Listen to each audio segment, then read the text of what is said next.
15 minutos y continuamos esta conversación con el maestro Braulio Mena, él es de la Dirección Política Nacional de la Confederación Nacional de Trabajadores de la Educación.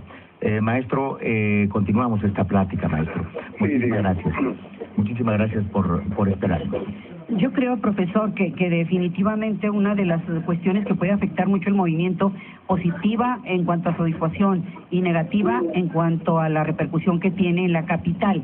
Es decir, el estarse en campamentos, ya sea en el Monumento a la Revolución y como se dijo ahora que sería el Canjes, si acaso con el Zócalo, que yo creo que no van a permitirles, ¿no piensan cambiar su estrategia respecto a su estancia en las calles en la Ciudad de México? Claro, la gente estaría en la mejor disposición de modificar esa situación, pero como no hay respuesta, o sea, realmente quien tiene la palabra es el gobierno. Porque miren, por ejemplo, satanizan, critican a nosotros como gente si estamos en el Zócalo, pero no vayamos tan lejos. El día de ayer se cerró el Zócalo por parte del Ejecutivo Federal. En la Revolución Mexicana, que debiera conmemorarse con una fiesta popular, una fiesta del pueblo, se hizo una fiesta privada ayer del presidente de la República y de los militares, y invitaron a los familiares de los que fueron atendidos. Entonces toman el Zócalo y ahí no afecta nada, ¿verdad? Ahí no afecta al comercio, no afecta al tráfico, no afecta a los transeúntes, a los comercios. Entonces se tiene que ver, nosotros es una forma de protestar y sí estaríamos en disposición de modificar la estrategia siempre y cuando hubiera respuesta, solución a lo que estamos planteando. Pero si no lo hay, pues no somos nosotros los necios, discúlpenme. Sí, maestro, ¿podría darnos una síntesis de las demandas? ¿Cómo se concentran en este momento de la lucha? Desde luego hemos hablado de las demandas que ustedes tienen a lo largo del movimiento, sí. La demanda no se ha modificado. Sí. Es la abrogación de la reforma que se hizo al tercero y al 73 constitucional y por lo tanto de sus 3 leyes secundarias, que es la Ley General de Educación, la Ley General de Servicio Profesional Docente y la ley que crea el Instituto Nacional de Evaluación Educativa. O sea, cuando se abrogue eso, pues yo creo que ya no tendremos por qué estar manifestándose en ninguna parte. Esa es la situación. El gobierno no ha modificado un ápice en ese sentido, pero desde luego tiene que reconocer que tampoco las va a poder aplicar si no hay el consenso del magisterio. Y veamos un ejemplo muy claro.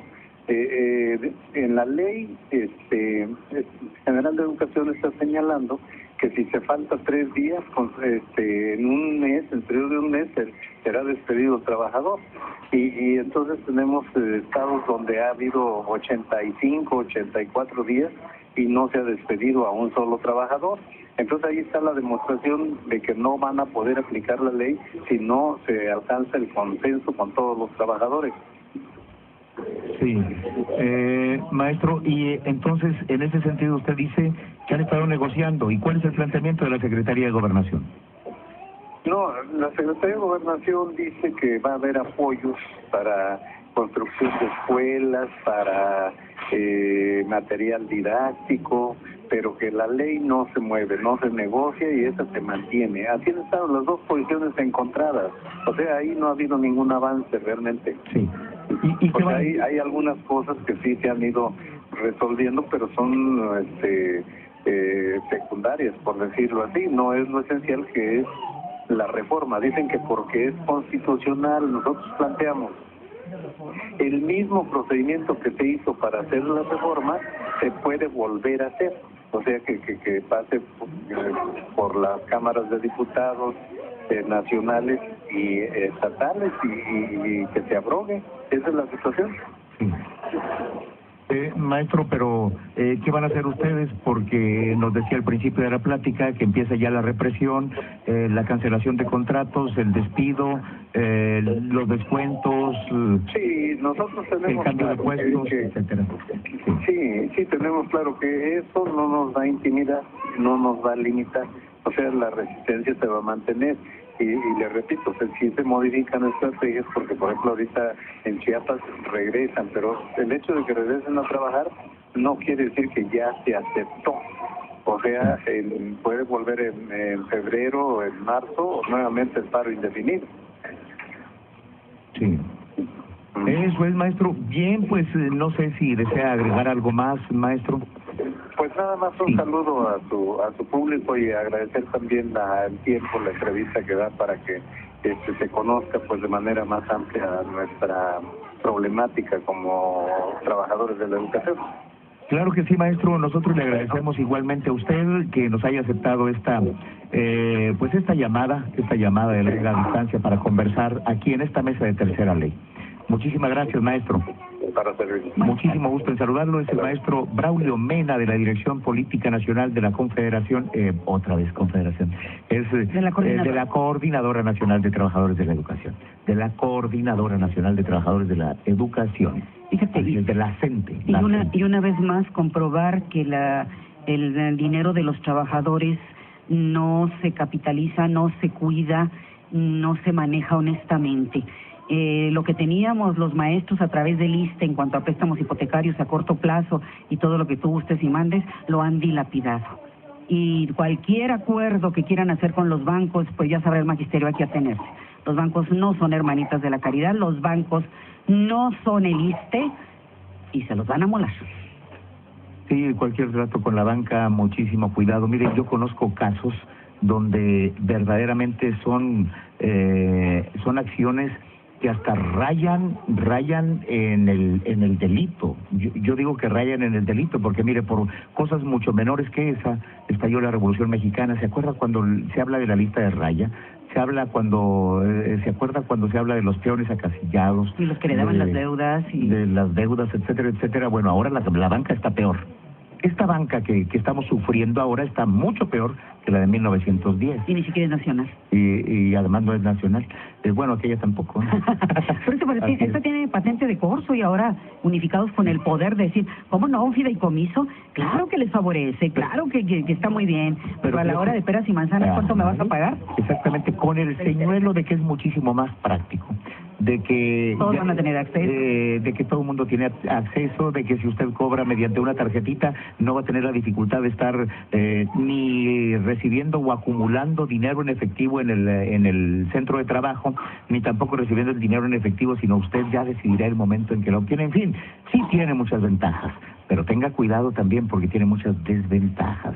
La primera es si usted, después de cobrar nominalmente en un cajero automático y tener todas esas facilidades, si se le ocurre pedir un crédito de nómina. Porque mire, usted se convierte en peor, por eso ponía el ejemplo, en peor que un peón acasillado, porque a partir de ese momento su salario dejará de pertenecerle a usted para pertenecerle al banco. Sí, con todos los intereses, y si se atrasa en algunos pagos o en la deuda, pues peor le va, porque los intereses se van a multiplicar de una manera geométrica. Y desde luego que no va a tener la posibilidad de decir, bueno, pues no paso por la acera de enfrente del banco, me escondo. No, es que su salario le va a seguir llegando allí y ahí se lo van a estar quitando. Yo conozco casos de gente que vive situaciones verdaderamente espantosas en el momento en que no pueden cobrar un solo centavo porque el banco se hace dueño del salario de una manera ilegal. Eso, constitucionalmente no es aceptado, sino debe haber un porcentaje en donde te puedan descontar hasta tal o cual para no dejarte, hombre, en los calzones. Y luego, fíjese, si usted va con su patrón y le dice, oiga, pues quiero cambiarme porque fíjese que traigo un problema con el banco y me está quitando todo el salario. No puede. Pero ¿cómo no? También el patrón está incurriendo en una situación ilícita.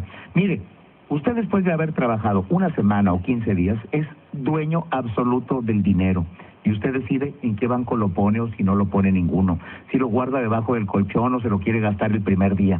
Usted decide lo que hace con su dinero después de haberlo ganado. No tiene por qué el patrón decidir, no, es que te lo voy a poner en tal banco o es que te lo voy a poner en tal otro. Tienes que dejar tanto. Y tienes que pagar comisiones por picarle ahí y ver el saldo y tienes que pagar comisiones cada vez que hagas un pago. Y oiga, ¿por qué es eso? Usted defiende ese derecho, por favor, porque ahí empiezan todos los problemas. Si usted no defiende ese derecho, usted es dueño absoluto de su salario, de su dinero. Defiéndalo, no tiene por qué el patrón decidir, después de que usted ya trabajó los 15 días, no tiene por qué decidir ese dinero, ni mucho menos el banco. El banco es simple y sencillamente un intermediario. Más de un ciclo que se consumó, la revolución que nos busca en el bastón. Fíjate, casos de ese tipo planteados en ¿cómo se llama? Conacito, ¿cómo se llama?